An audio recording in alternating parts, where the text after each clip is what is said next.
Mga kasimpleng buhay, pinapansin na tayong bumukang buko ng ating kalabasa, kaya magpapaasawa na tayo. Sasaklob na lang natin ito sa mga bulaklak ng buko.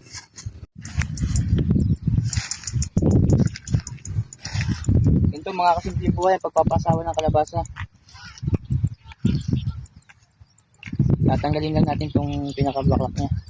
Then isasaklob lang natin ito dito sa loob para mag-pollinate siya. Ganun lang kasimple mga kasimpleng buhay.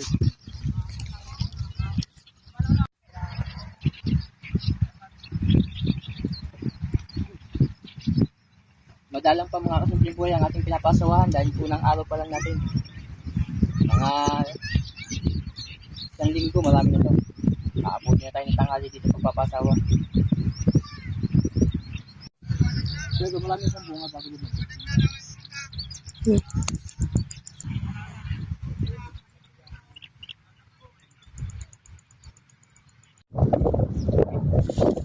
kasimpleng buhay, simula ngayon ay araw-araw na tayo magpo-pollinate ng ating kalabasa para tumuloy ang mga bunga niya.